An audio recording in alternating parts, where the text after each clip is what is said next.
नमस्कार। यहाँ उपस्थित सम्पूर्ण हाम्रा Bhutanese American society of twin falls आइदाहोका हाम्रा सरहरू, त्यसै गरी आजका हाम्रा यस जुम कन्फरेन्स का अतिथि अथवा गेस्ट हाम्रा प्रसिद्ध हाम्रा भुटनिस डाक्टर दिनेश चौहान, यहाँहरू सबैलाई यस कार्यक्रममा म स्वागत गर्न चाहन्छु। र आजको यस कार्यक्रममा विशेष गरी हामी कोभिड-19 त्यसै गरी यसको भ्याक्सिनबारे डाक्टर दिनेश सरसँग हामी धेरै प्रश्नहरू राख्न सक्छौँ, जुन प्रश्नले हामीमा भएको जुन कौतूहलताहरू यस विषयमा भएको जानकारीहरू हामी पाउनेछौँ।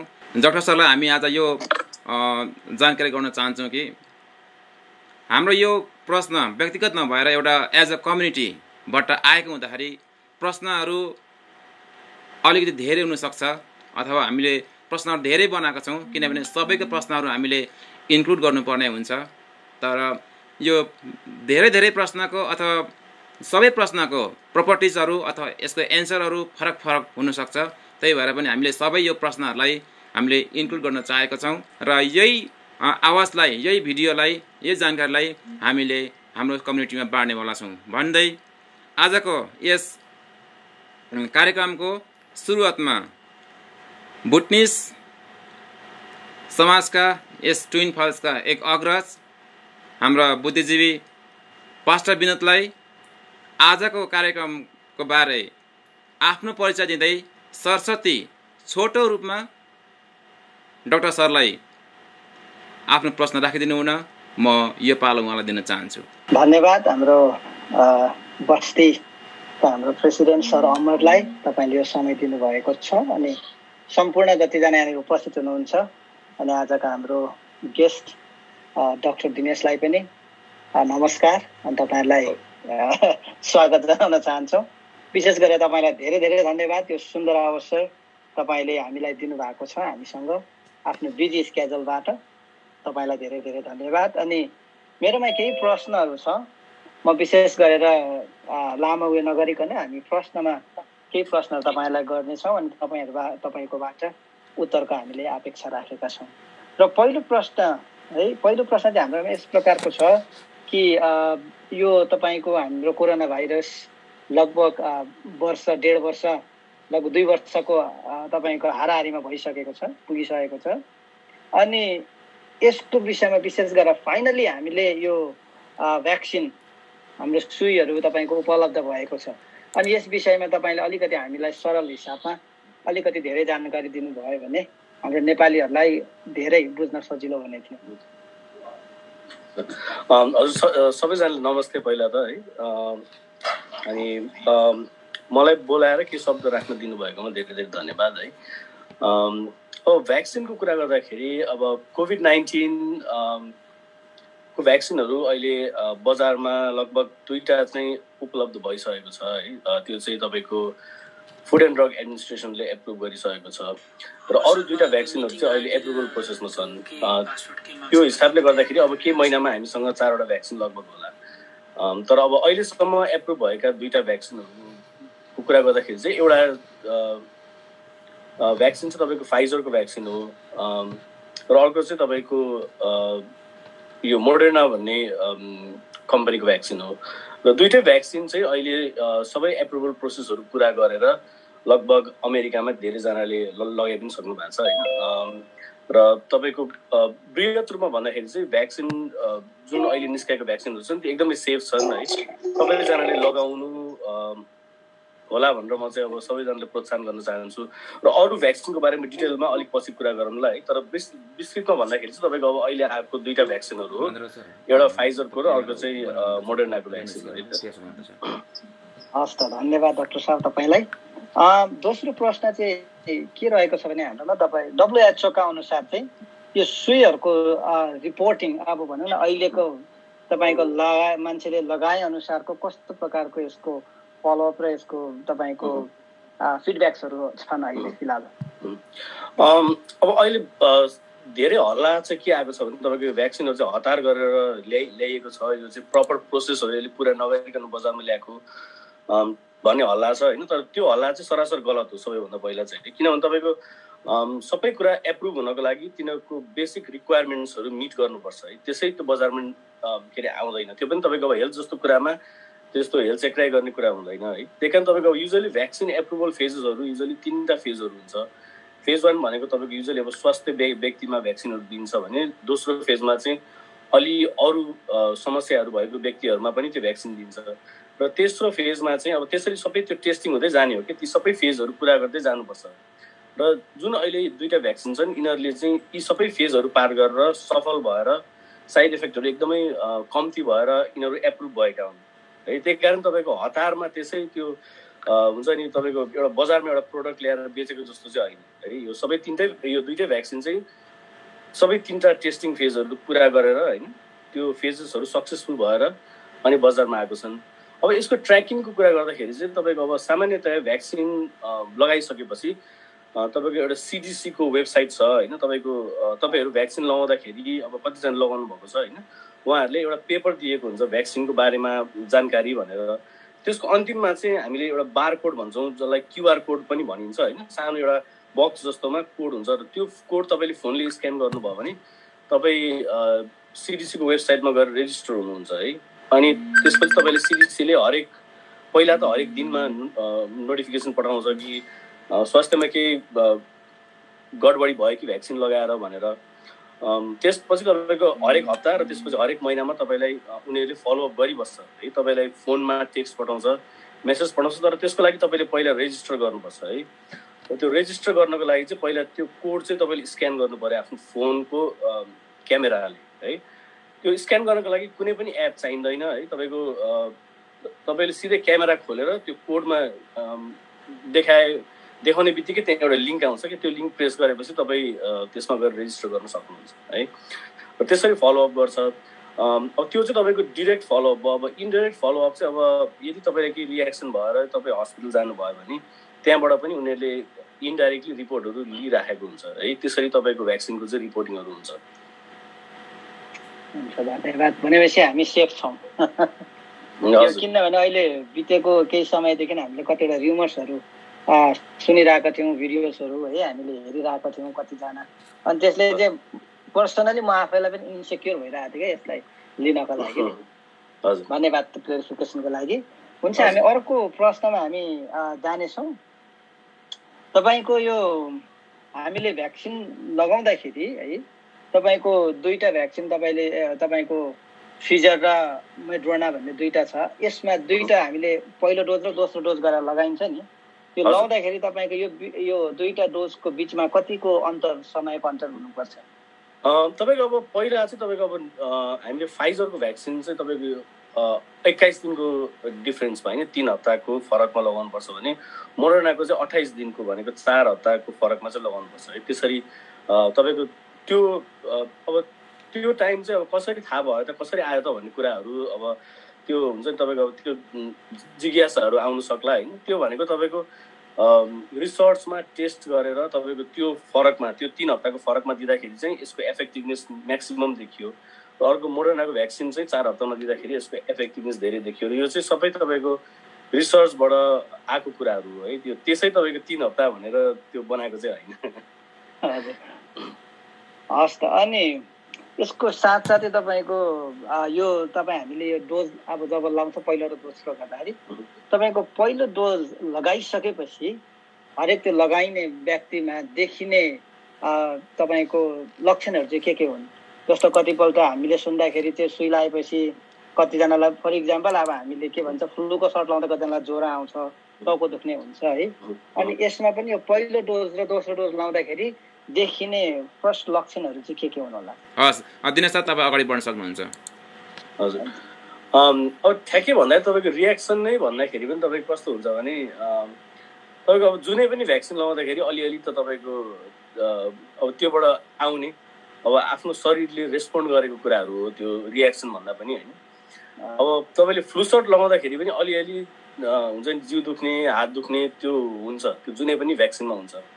त्यस्तै गरी कोभिड-19 को भ्याक्सिनमा पनि त्यस्तो भएको हो है। यो कुनै नयाँ यो भ्याक्सिन लगाएर मात्रै भएको चाहिँ होइन है। सामान्यतया जुनै पनि भ्याक्सिन लगाउँदाखेरि हात अलिअलि दुख्ने, अलिअलि ज्वरो आउनेहरू चाहिँ हुन्छ है। त्यो जुनै पनि भ्याक्सिन लगाउँदाखेरि हुन्छ। यो कोभिड-19 को भ्याक्सिन लगाउँदा मात्रै हुने चाहिँ होइन है। तर अब सामान्यतया अब पहिलो दोस्रो भन्दाखेरि पनि भ्याक्सिन लगाएपछि हुने असरहरू के हुनसक्छ भन्दाखेरि तपाईँको धेरै जस्तो केसेसहरूमा है, अब तपाईँको ठ्याक्कै भन्दाखेरि 90% भन्दा माथि चाहिँ त्यस्तो केही अप्ठ्यारो पर्ने, ज्यान नै जोखिममा पर्न सक्ने रियाक्सन चाहिँ हुँदैन है। अब हुन सक्ने भनेको तपाईँको अलिअलि सुई लगाएको ठाउँमा दुख्ने, हात अलिकति अररो भयो जस्तो हुने 1-2 दिन होइन। त्यसमा अब तपाईँको अलिअलि कसैले काम ज्वरोहरू आउन सक्ने, जिउ कटकटी खाने त्यस्तोहरू चाहिँ हुनसक्छ। र यी सबैहरू भनेको जुनै पनि भ्याक्सिन लगाउँदाखेरि हुने कुरा हो है। यो तपाईँको कोभिड-19 को भ्याक्सिन लगाएर मात्रै हुने चाहिँ होइन है। अब अर्को कुरा तपाईँको अब अहिले जतिजनाले बजारमा अलिअलि हुन्छ नि हल्लाहरू आइरहेछ होइन तपाईँको बाहिरतिर कि अब सेकेन्ड डोज लगाएर चाहिँ धेरै साइड इफेक्ट भयो फर्स्ट डोज भन्दाखेरि भने त्यो सबै कुरा भनेको तपाईँको व्यक्ति अनुसार भर पर्ने कुरा हो है। अब कसैमा लगाएर केही पनि भएको छैन है। अब कसैले एकदमै साह्रो पारेको छ। तर अब यदि अब भ्याक्सिन लगाएर सास फेर्नै गाह्रो भयो होइन, त्यस्तो भयो भने चाहिँ त्यो चाहिँ भ्याक्सिनको सिभियर रियाक्सन हुनसक्छ है। त्यो नहुने चाहिँ होइन, तपाईँको एकदमै कम्ती व्यक्तिमा हुनसक्छ। र यदि त्यस्तो भयो भने चाहिँ तपाईँहरूले अब 911 कल गर्नु पर्यो है। तपाईँले अब इमर्जेन्सी रुममा जानु पर्यो। नभए त्योदेखि बाहेक अरू सामान्यतया जुन हुने रियाक्सन त्यो चाहिँ सामान्य हो र जुनै पनि भ्याक्सिन लगाउँदाखेरि हुन्छ। भनेपछि हामीलाई यो सानो लक्षण देख्दाखेरि आत्तिनुपर्ने त्यस्तो कुरा केही पनि छैन। केही व्यक्तिमा चाहिँ मैले अघि भनेको जस्तै सास फेर्न गाह्रो हुने त्यस्तोहरू हुनसक्छ है। त्यो भनेको कोभिड-19 को भ्याक्सिनसँग मात्रै रिलेटेड कुरा होइन, त्यो जुनै पनि भ्याक्सिन लगाउँदाखेरि हुनसक्ने कुरा हो। त्यही कारण तपाईँको कोभिड-19 को भ्याक्सिन लगाउँदा तपाईँले सोध्छ कि तपाईँले कुनै पहिला भ्याक्सिन लगाउँदाखेरि त्यस्तो रियाक्सन थियो कि थिएन भनेर। हुन्छ, तपाईँलाई मैले यो सँगसँगै अर्को प्रश्न पनि जोड्न चाहेँ। अनि यो प्रश्न चाहिँ है, तपाईँकोबाट आज हामीले धेरै कुराहरू सिक्नु छ र सिक्दैछौँ। अनि यसमा यो प्रश्नमा चाहिँ तपाईँको अघिल्लो प्रश्न जस्तै अलिकति रिलेटेड चाहिँ के छ भने तपाईँले स्वयं चाहिँ यो भ्याक्सिन लिइसक्नु भएको चाहिँ छैन, आफैले चाहिँ लिनु भएको कि छैन, अनि तपाईँलाई कस्तो महसुस भयो? हजुर, मैले पनि दुईटै डोज लिइसकेँ कि होइन। मैले झन्डै लिएको 1 महिनाभन्दा बढी भयो। र अब पहिलो लगाउँदाखेरि मैले अघि भनेको जस्तै सामान्य अब हात अलिकति दुख्ने होइन, अलिकति 1 घन्टा जति ज्वरो आए जस्तो भयो, त्यसपछि आफै ठिक भयो होइन, त्यस्तो केही भएन। दोस्रो चोटि लगाउँदाखेरि पनि त्यस्तै भयो, तपाईँको हात दुख्यो, अलिकति जिउ अलिकति 1-2 दिन दुखे जस्तो भयो, त्यसपछि आफै ठिक भयो। त्योदेखि बाहेक अरू मलाई केही पनि भएन है। त्यसै गरी अब मैले हेर्ने बिरामीहरू धेरैजनाले लगाउनु भएको छ र अहिलेसम्म कसैलाई पनि त्यस्तो ज्यानै जाने, त्यस्तो अप्ठ्यारै पर्ने, हस्पिटलै जानुपर्ने चाहिँ कसैलाई पनि भएको छैन। अनि यो तपाईँको यो सँगसँगै अर्को मैले अलिकति मेरो लिस्टदेखि बाहिर गएँ सर, अमर सर माफ गरिदिनुहोस् है। Okay sir. यो चाहिँ के भने तपाईँको यो हामीले सुई लाउँदाखेरि तपाईँको यो उमेरले हामीलाई के फरक पार्छ? कतिजना अब हाम्रोमा यङ जेनेरेसन छ है, अब मिड एज अब हाम्रो एजकोहरू छ, त्यहाँदेखि अब सिनियर सिटिजन्सहरू हुनुहुन्छ। यो भ्याक्सिनले यो 3टा वर्गको उमेरले गर्दा के फरक पर्न सक्छ भ्याक्सिन लाउँदा? सर यो दुईटै भ्याक्सिन तपाईँ सर यो प्रश्न आउँछ है सर, यो हाम्रो चन्द्र सरमा हो कि मेयरमा, सायद मन्द्र सरमा होला प्रश्न चाहिँ छ सर यो। हुन्छ सर, हुन्छ, ओके सर। तपाईँको यो भ्याक्सिन चाहिँ तपाईँको 16 वर्षदेखि उँभोको व्यक्तिहरूमा मात्रै यसको चाहिँ रिसर्च भएको छ कि, त्यही कारण यो एप्रुभ हुँदैखेरि तपाईँको 16 वर्षदेखि माथिको व्यक्तिहरूकोमा मात्रै एप्रुभ भएको है। 16 वर्षदेखि तलको उमेर भएको व्यक्तिहरूमा यो भ्याक्सिन अहिलेसम्म भन्नाले एप्रुभ किन नभएको भन्नाले यिनीहरूमा स्टडी नै भएको छैन होइन, यिनीहरूमा रिसर्चै भएको छैन। त्यही कारण रिसर्च नभएको अवस्थामा एप्रुभ पनि गरिएको छैन है। त्यही कारण अब 16 वर्षदेखि मुनिको व्यक्तिमा यो भ्याक्सिन लगाउँदा के असर पर्छ भन्ने थाहा छैन है। त्यही कारण यो भ्याक्सिन चाहिँ 16 वर्षदेखि माथिको व्यक्तिहरूमा मात्रै लगाउनको लागि भनेर चाहिँ हुन्छ नि युएस गभर्मेन्टले बाहिर ल्याएको है। अब त्यहाँदेखि कति उमेरसम्मको व्यक्तिमा दिन मिल्छ भन्दाखेरि अब जति उमेरसम्मको व्यक्तिमा पनि यो लिन मिल्छ है, 16 वर्षदेखि उँभो। तर हस् त, तपाईँलाई मैले अर्को प्रश्न सोध्न चाहेँ, धन्यवाद है। हामीले अहिले यो सुनिरहेका छौँ, यो पेसिफायर र मेट्रोना भन्ने दुईटा भ्याक्सिन अहिले हाम्रो नेपालीहरूले पनि धेरैले लगाइसक्नु भएको छ होइन। यो भ्याक्सिन चाहिँ जस्ट अब तपाईँको यो भाइरसलाई न्युट्रलाइज गर्ने मात्रै हो कि यसले चाहिँ कम्प्लिट रूपमा निको पार्ने हो कि, या त यसले चाहिँ हाम्रो बडीमा भएको तपाईँको प्रतिरोधात्मक शक्तिलाई अलिकति पुसअप गर्ने मात्रै, बुस्ट गर्ने मात्रै हो? सबैभन्दा पहिला चाहिँ कुरा के बुझ्नु जरुरी छ भने भ्याक्सिन भनेको कुरा चाहिँ रोग लाग्नबाट बचाउनको लागि हो है। भ्याक्सिनले कहिले पनि रोग निको बनाउँदैन है, लागिसकेको रोगलाई भ्याक्सिनले निको बनाउँदैन है। भ्याक्सिन लगाउनुको कारण नै के हो भने त्यो रोग नलागोस् भनेर चाहिँ भ्याक्सिन लगाउनु। जस्तै हामीले फ्लूको सर्ट फ्लू लागिसकेपछि लगाउँदैनौँ है, अगाडि लगाउँछौँ ताकि हामीलाई फ्लू नलागोस् या लागिहालेमा फ्लूले त्यस्तो नराम्रो असर नपारोस् है।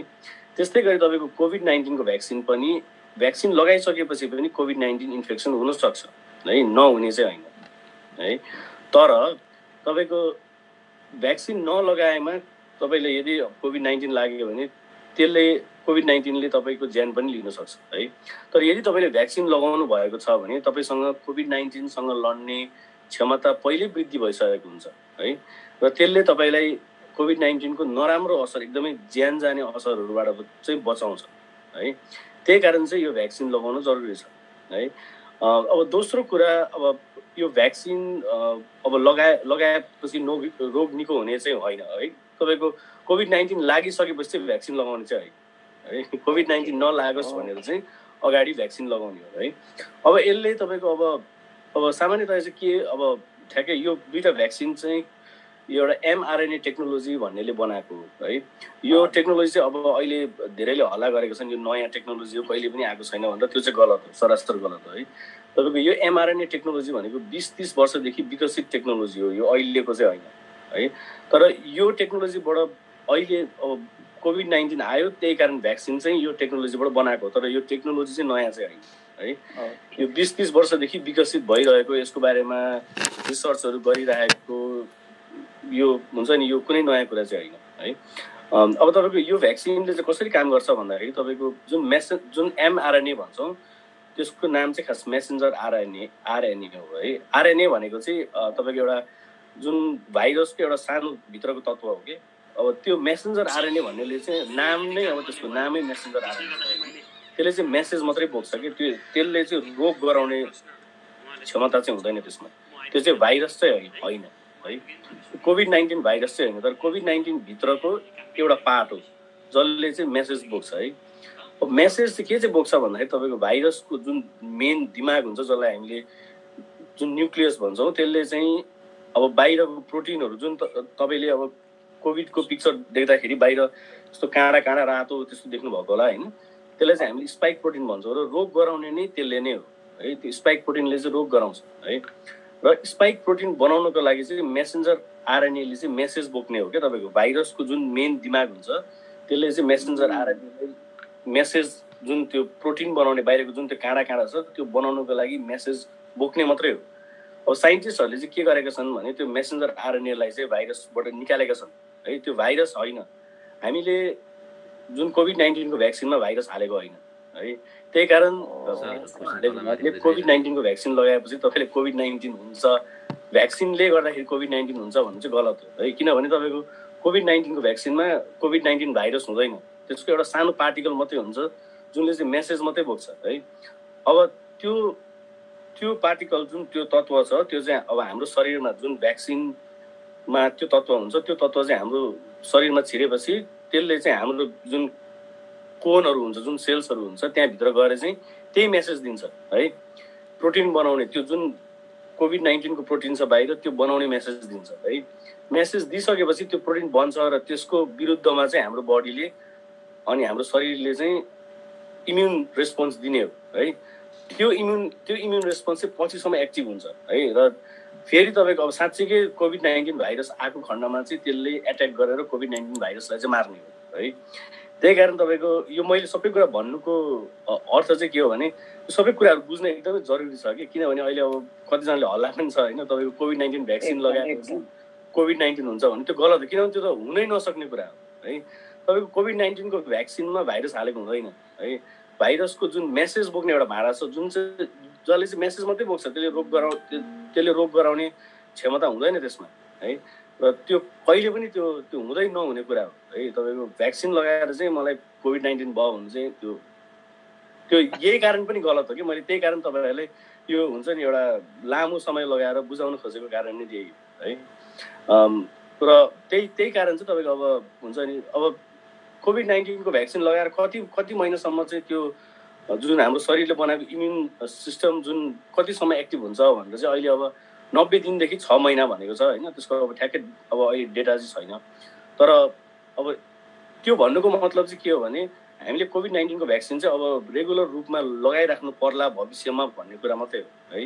अब कतिको फरकमा लगाउनु पर्छ भन्ने चाहिँ त्यो अब अहिले अब हुन्छ नि it is too early to call भन्ने जस्तै हो कि अहिले अब एकदमै यो छोटो समयमा आएको कुराले होइन अब हामीसँग त्यत्रो लामो 3-4 वर्षदेखि बसेको भए पो हामीसँग कतिको फरकमा लगाउनु पर्छ भन्ने डेटा हुन्थ्यो होइन।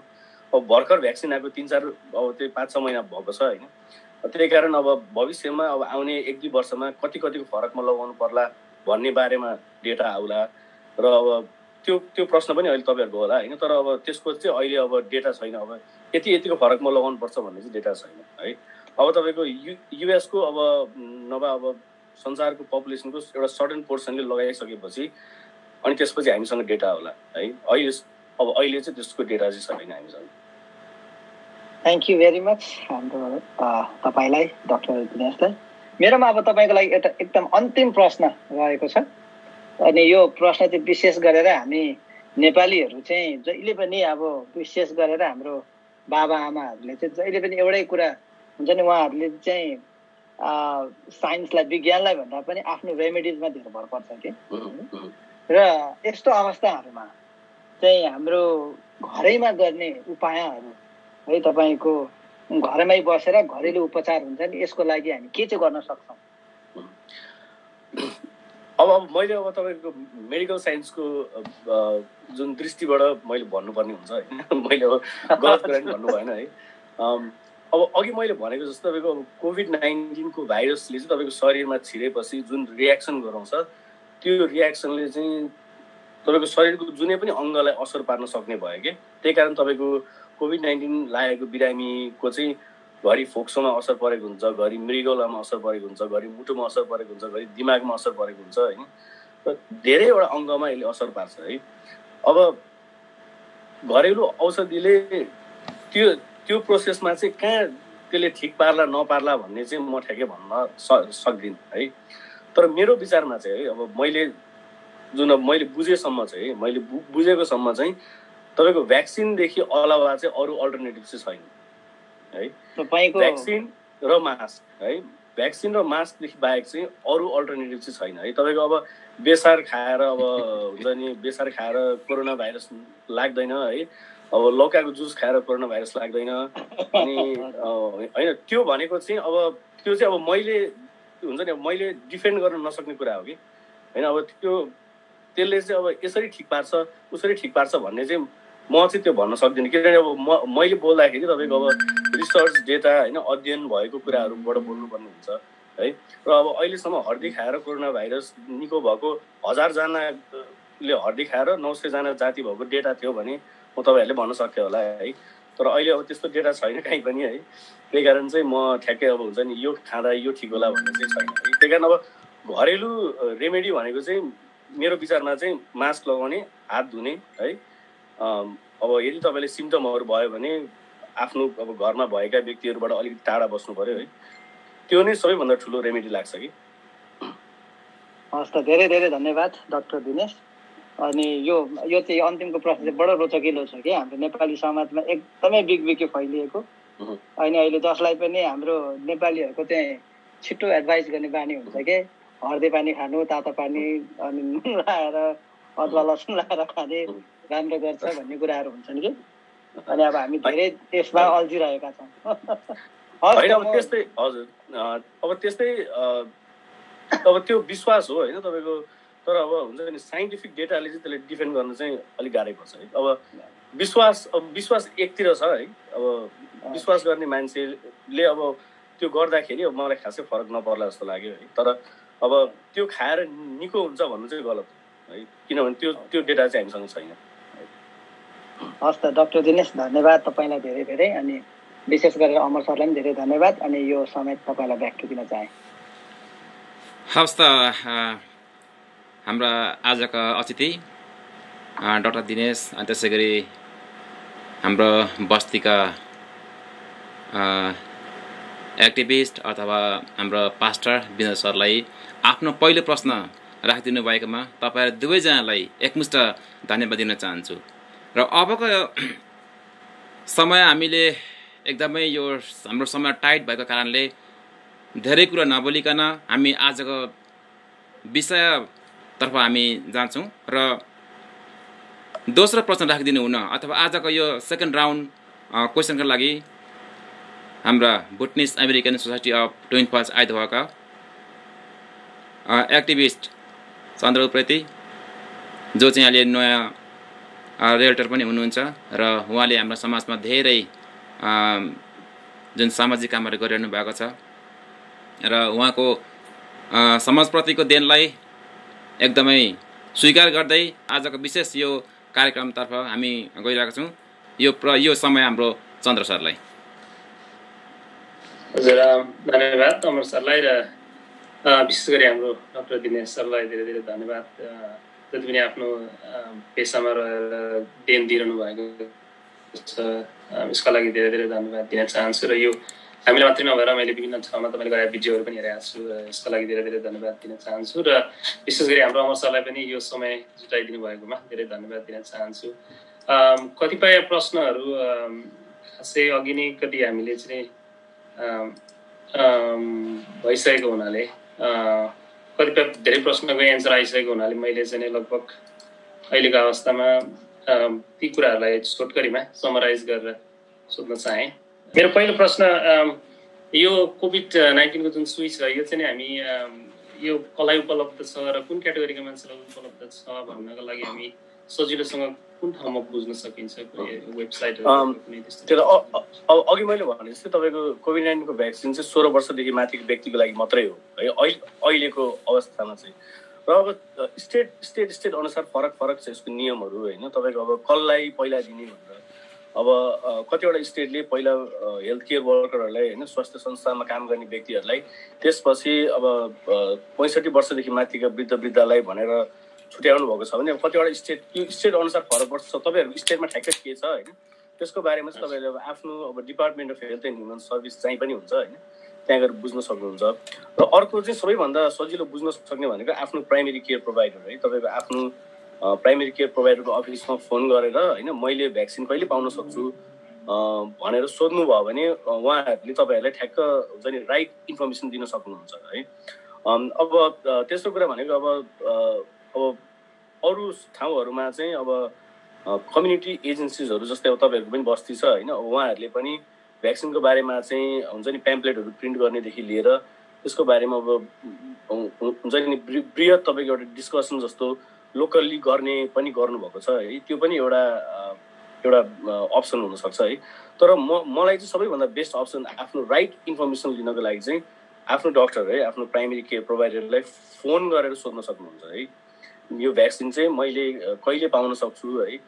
जस्तै अब तपाईँहरूको घरमा बुवा आमा होइन अलिक वृद्धहरू हुन सक्नुहुन्छ है, उहाँहरूको लागि पनि तपाईँले फोन गरिदिनु सक्नुहुन्छ है। जस्तै सोध्दैमा केही पनि बिग्रिँदैन है, तपाईँले फोन गरेर मेरो घरमा चाहिँ यति वर्षको वृद्ध हुनुहुन्छ, उहाँहरूको अब यो रोग छ, अब सुगरको बिरामीहरू हुनुहुन्छ भने अब कुनै स्टेटमा चाहिँ 2-3वटा बिरामी भएको होइन, जुन हामीले क्रोनिक हेल्थ कन्डिसन भन्छौँ, जुन चाहिँ भोलि पर्सि निको हुने होइन, तपाईँको वर्ष रहने, जस्तै अब प्रेसरको रोग भयो, सुगरको रोग भयो होइन, यस्ता रोगहरू भएको व्यक्तिलाई चाहिँ पहिलो प्राथमिकता दिने के अरे गरिएको छ कतिवटा स्टेटमा चाहिँ होइन। अब त्यसको बारेमा चाहिँ अब तपाईँहरूले नै इनिसिएटिभ लिएर पनि आफ्नो कम्युनिटी मेम्बर्सहरूलाई भन्न सक्नुहुन्छ है। हजुर, धन्यवाद तपाईँको उत्तरको लागि। यही सन्दर्भमा मैले एउटा फलोअप जस्तो जोड्न चाहेँ प्रश्न। तपाईँको जुन अब जुन प्रि एक्जिस्टिङ कन्डिसन अथवा क्रोनिक कन्डिसनहरूलाई चाहिँ अलिकति प्राथमिकता दिने भयो डाक्टर साहब, तपाईँको कुनै यस्तो कन्डिसनहरू छ ताकि त्यो कन्डिसन भएका मान्छेले चाहिँ ल यता जोगिनुपर्छ यो बिराम भएका मान्छेले भन्ने कुनै कन्डिसनहरू निक्लेका छन् जसले चाहिँ सुई लाउँदा त्यो कन्डिसनलाई असर गर्न सक्छ? अहिलेसम्म मलाई थाहा भएसम्म चाहिँ त्यस्तो कन्डिसनहरू छैन है। तर यो भन्दैमा चाहिँ मैले तपाईँहरूले किन आफ्नो प्राइमेरी केयर प्रोभाइडरलाई कल गर्नु भनेको भन्दाखेरि चाहिँ जस्तै अब कतिवटा कुरा चाहिँ ल्याब टेस्ट के ब्लड टेस्ट गरेर मात्रै थाहा भएको कुराहरू हुनसक्छ है, जुन कुरा चाहिँ तपाईँहरूको प्राइमेरी केयर प्रोभाइडरसँग त्यसको रेकर्डहरू हुनसक्छ है। र अब भ्याक्सिन पनि अब भ्याक्सिनको जुन त्यो भ्याक्सिन भनेको तपाईँको एउटा कुराले मात्रै बनेको होइन कि धेरैवटा कुरा मिसिएर के अरे बनेको हुन्छ। र जुन तपाईँको डक्टरले चाहिँ जुन तपाईँको आफ्नो डक्टरसँग चाहिँ तपाईँको सबै इन्फर्मेसन भएको हुनाले यो भ्याक्सिन तपाईँले लिन मिल्छ कि मिल्दैन भन्ने बारेमा उहाँहरूले ठ्याक्क उत्तर दिन सक्नुहुन्छ है। मैले जेनरली भन्दाखेरि चाहिँ सबैले भ्याक्सिन लिनुपर्छ है, किनभने तपाईँको के यहाँ एकदमै के बुझ्न चाहिँ जरुरी छ भने यदि तपाईँले कोभिड-19 लागिहाल्यो र तपाईँ यदि भेन्टिलेटरमा पुग्नुभयो होइन, तपाईँको मुखबाट पाइप हालेर यदि तपाईँलाई सास फेर्ने अवस्थामा पुग्नुभयो भने तपाईँको जति उमेर छ तपाईँको मर्ने चान्स त्यति नै बढी हुन्छ है। मानिलिउँ तपाईँ 50 वर्षको हुनुहुन्छ र तपाईँ भेन्टिलेटरमा पुग्नुभयो भने तपाईँको मर्ने चान्स 50% भयो है। भनेको तपाईँ 50 वर्षको हुँदाखेरि पनि तपाईँको 50-50 चान्स मात्रै छ है। यदि तपाईँ 60 वर्षको हुनुहुन्छ भने तपाईँको मर्ने चान्स 60% हुन्छ, भनेको तपाईँको बाँच्ने चान्स त 40% मात्रै छ, जुन एकदमै धेरै हो है। यदि तपाईँले भ्याक्सिन लगाउनु भयो भने त्यो चान्स चाहिँ तपाईँको एकदमै कम्ती हुन्छ है, किनभने तपाईँको भ्याक्सिनको एफिकेसी त अहिले लगभग 91-93% छ है। भनेको तपाईँको मर्ने चान्स 7% मात्रै बाँकी रह्यो कि है। अब तपाईँ आफै विचार गर्नुहोस् है, किनभने अहिलेको अवस्थामा हामीसँग कोभिड-19 लागेका व्यक्तिहरू जुन एकदमै सिरियसली बिरामी भएका छन् उनीहरूलाई चाहिँ निको पार्ने केही पनि छैन है, कुनै पनि औषधि छैन है। त्यो अवस्थामा चाहिँ भ्याक्सिन लगाएर आफू सुरक्षित बस्ने कि भ्याक्सिन नलगाएर भेन्टिलेटरमा पुग्नुभयो भने मर्ने चान्स यति हुन्छ भन्ने कुरा अब त्यो चाहिँ बुझ्नु पर्यो है। त्यही कारण पनि भ्याक्सिन लगाउन चाहिँ एकदमै जरुरी छ, त्यही कारण भ्याक्सिन सबैले लगाउनुहोस् है। तर त्यो भन्दैमा चाहिँ अब तपाईँहरूको जुन आफ्नो हेल्थ कन्डिसनहरू के छ त्यो मलाई थाहा नभएको अवस्थामा चाहिँ होइन आफ्नो प्राइमेरी केयर प्रोभाइडरलाई फोन गरेर बुझ्न चाहिँ एकदमै जरुरी छ है। तर मेरो विचारमा चाहिँ अहिले ठ्याक्कै त्यस्तो कुनै पनि कुराहरू देखिएको छैन है। हजुर धेरै धेरै धन्यवाद। र फेरि पनि आई थिङ्क हामीले जस्तै यही कुरालाई चाहिँ फेरि पनि रिपिट गर्नुपर्दा जस्तै हामी सबैले भ्याक्सिन लाउनु एकदमै धेरै आवश्यक छ र जति उमेर ढल्किँदै गयो त्यति धेरै महत्त्वपूर्ण चाहिँ रहेछ यो भ्याक्सिन लाउने भन्ने कुरालाई प्रष्ट गराइदिनु भएकोमा धेरै धेरै धन्यवाद दिन चाहन्छु। र जुन यही सन्दर्भमा मैले अर्को प्रश्न जोड्न चाहेँ, तपाईँको सबैले भ्याक्सिन लाउनुपर्छ भन्ने सन्दर्भमा जुन यो हर्ड इम्युनिटी भन्ने हुन्छ, हामी जति यसको बारेमा थोरै जानकारी दिनुभयो र यसमा हामी प्रत्येक व्यक्तिले के भूमिका खेल्न सक्छ यो हर्ड इम्युनिटी इस्टाब्लिस गर्नलाई भन्ने कुरामा थोरै डाक्टर साहब छलफल गरिदिनु होला। अब ठ्याक्कै अब भन्दाखेरि चाहिँ अब हर्ड इम्युनिटी हर्ड भनेको चाहिँ बथान हो कि तपाईँको हर्डको चाहिँ तपाईँको नेपालीमा ट्रान्सलेट गर्दा चाहिँ बथान भन्ने बुझिन्छ है।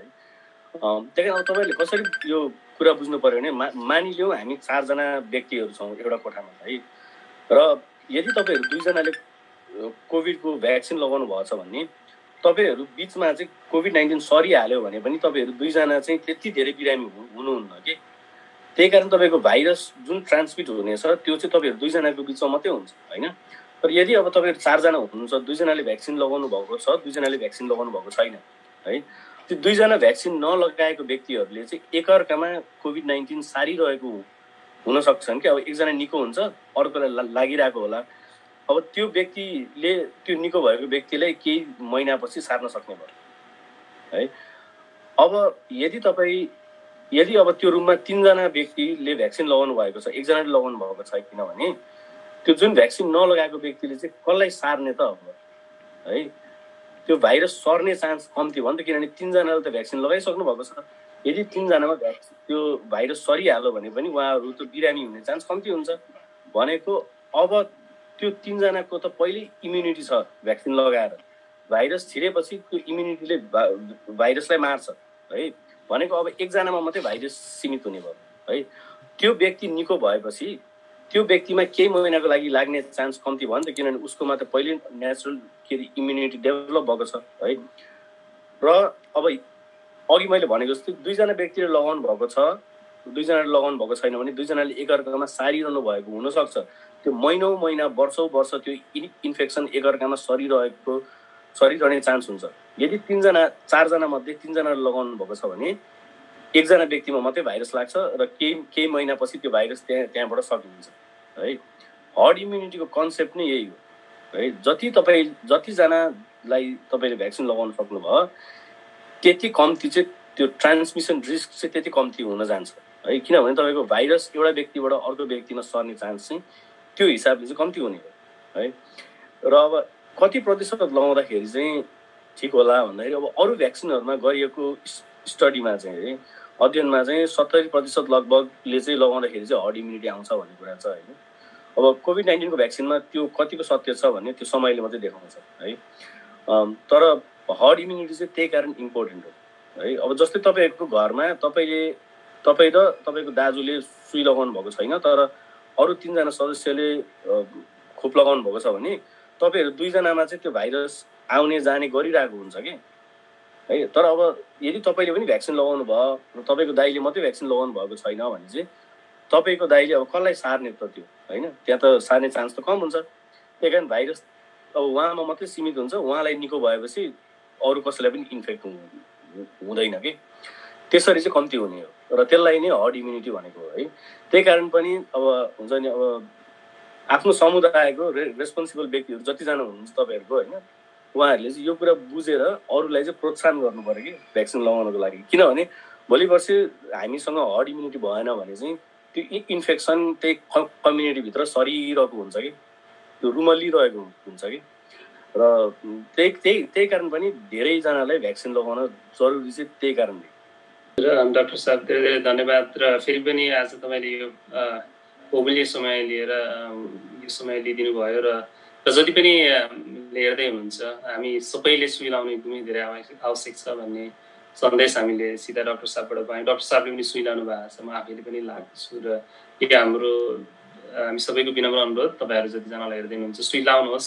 आफ्नो लागि नभएर मात्रै पनि आफूले माया गर्ने हाम्रो अब अलिकति वृद्ध बुढाआमा बाबाआमा हुनुहुन्छ उहाँहरूलाई जोगाउनको लागि पनि हामी सबैजनाले सुई लाउनु आवश्यक छ भन्दै फेरि पनि डाक्टर दिनेश सरलाई आफ्नो समाजको लागि जति पनि गरिरहनु भएको छ त्यसका लागि धेरै धेरै धन्यवाद भन्दै यो समय म अमर सरलाई दिन चाहन्छु।